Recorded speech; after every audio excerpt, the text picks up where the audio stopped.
इतिहास जानने के स्रोत। कैसे पता करें कब क्या हुआ था? परिवार की पुरानी बातें हम दादा दादी नाना नानी की बातों से जानते हैं। समाचार पत्र पत्रिका टीवी और रेडियो से भी हमें जानकारी मिलती है।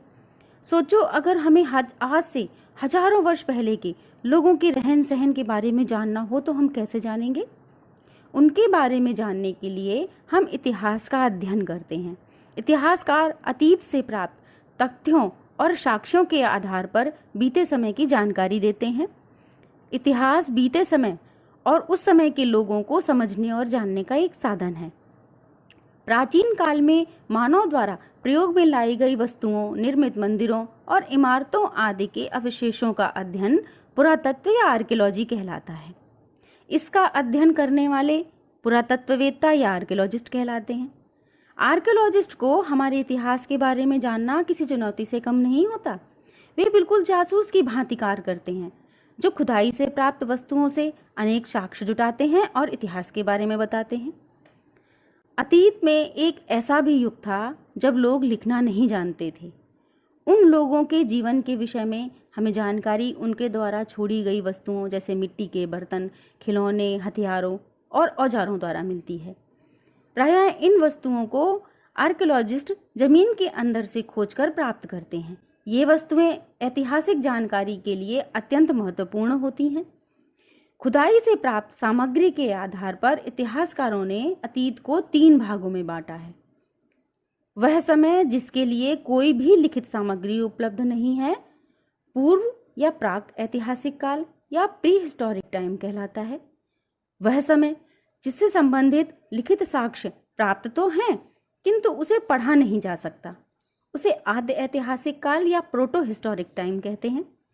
इसी प्रकार जिस काल में लिखित सामग्री से जानकारी मिलती है और उसे पढ़ा भी जा सकता है, उस काल को ऐतिहासिक काल या हिस्टोरिक टाइम कहते हैं।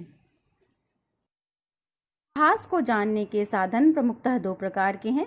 पहला पुरातात्विक स्रोत या आर्कियोलॉजिकल सोर्स, दूसरा साहित्यिक स्रोत या लिटरेरी सोर्स। प्राचीन इतिहास के विषय में हमें उस समय के अभिलेखों से भी जानकारी प्राप्त होती है। अभिलेख पत्थर अथवा धातु जैसी कठोर सतह पर उत्तीर्ण किए गए लेख होते हैं। यह अशोक के रुम्मिनदेई अभिलेख का अंश है, जो लुम्बिनी, नेपाल से प्राप्त हुआ है। इस अभिलेख में अशोक ने यह घोषणा की है कि लुम्बिनी में उपज का 8वां भाग कर के रूप में लिया जाएगा। अशोक के अभिलेख पत्थर पर उत्तीर्ण होने के कारण महत्वपूर्ण ऐतिहासिक स्रोत हैं। इसके कुछ अक्षर पहचानिए। प्राचीन काल में मानव ने जब लिखना शुरू किया तब उसे कागज का ज्ञान नहीं था। वह अपने लेखों को ताड़पत्रों, ताड़ के चौड़े पत्ते, भोजपत्रों, भुर्ज नामक पेड़ की छाल और ताम्रपत्तों, तांबे के पतले और चपटे टुकड़ों पर लिखता था। कभी कभी लेख शिलाओं, पत्थर की चट्टानों पर लिखे हुए लेख, पत्थर की खंभों पर लिखे स्तंभ लेख और मिट्टी या पत्थर के छोटे टुकड़ों पर भी लिखे जाते थे। सिक्के एवं मोहरे भी पुरातात्विक स्रोत होते हैं। प्राप्त सिक्कों से तत्कालीन शासक का नाम तथा उसके समय का पता चलता है। सिक्के की बनावट से उस समय की कला तथा सिक्कों की धातु से आर्थिक स्थिति की जानकारी प्राप्त होती है। गुप्त शासक कुमारगुप्त प्रथम को इस सिक्के पर घुड़सवारी करते हुए दिखाया गया है, जिससे हम कह सकते हैं कि वह एक अच्छे घुड़सवार थे। इस प्रकार सिक्के इतिहास लेखन में महत्वपूर्ण योगदान देते हैं। हड़प्पा कालीन मोहरें मेसोपोटामिया से मिली हैं। इससे ज्ञात होता है कि हड़प्पा वासियों का व्यापार मेसोपोटामिया से होता था, अर्थात हमारे देश का व्यापार दूसरे देशों से भी होता था। पुरास्थल भी पुरातात्विक प्रमाण प्राप्त करने में बहुत महत्वपूर्ण होते हैं। पुरास्थल वह स्थान है जहाँ की खुदाई से औजार, बर्तन और इमारतों के अवशेष मिलते हैं। प्रायः पुरास्थल जल स्रोतों जैसे नदी, तालाब, झील व समुद्र के किनारे पाए जाते हैं।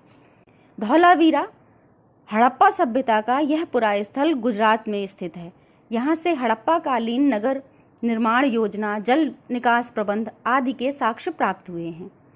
सारनाथ स्तूप, सारनाथ जो उत्तर प्रदेश में है, यह स्तूप निर्माण मौर्य वंश के शासक अशोक ने करवाया था।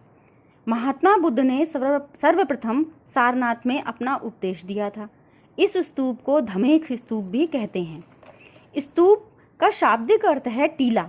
प्रायः सभी स्तूपों के अंदर एक डिब्बे में महात्मा बुद्ध या उनके अनुयायियों के शरीर के अवशेष जैसे दांत, हड्डी, राख आदि उनके द्वारा प्रयोग में लाई गई सामग्री, पत्थर अथवा सिक्के रखे जाते हैं।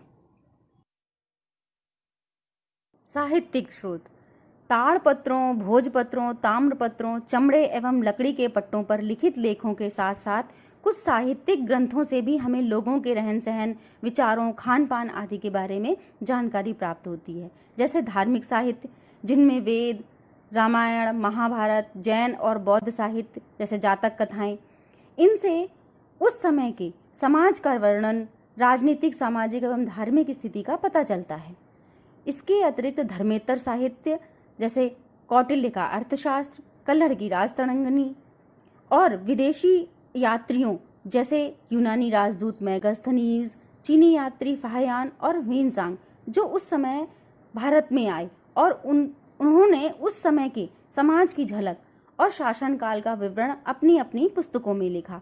इन साहित्यों से भी हमें उस समाज के बारे में जानकारी प्राप्त होती है।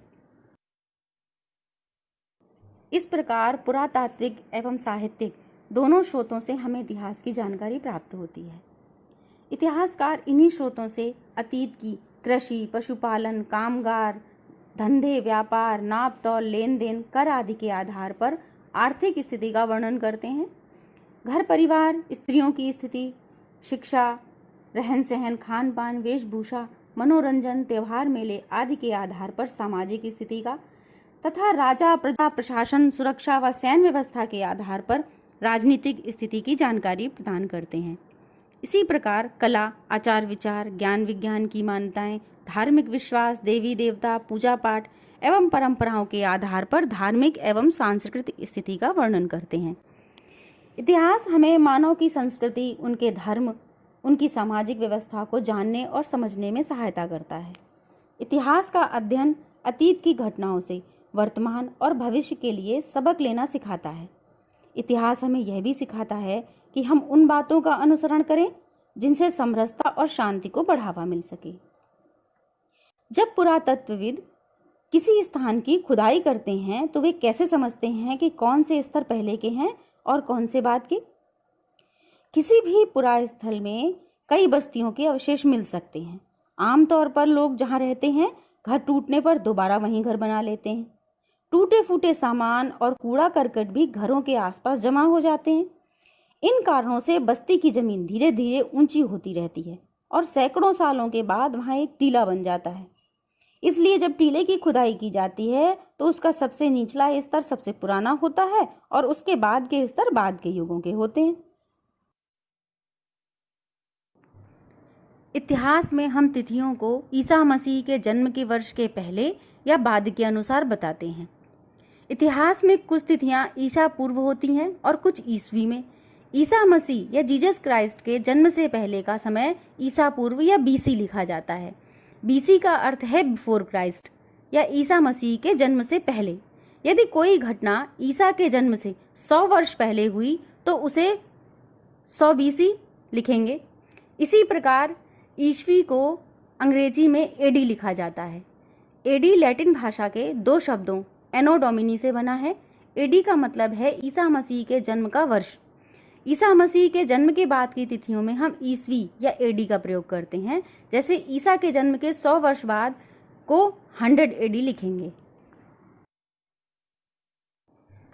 तो बच्चों, अब आप समझ गए होंगे कि हमारे इतिहास में कब क्या हुआ था, इसे कैसे पता करते हैं। धन्यवाद।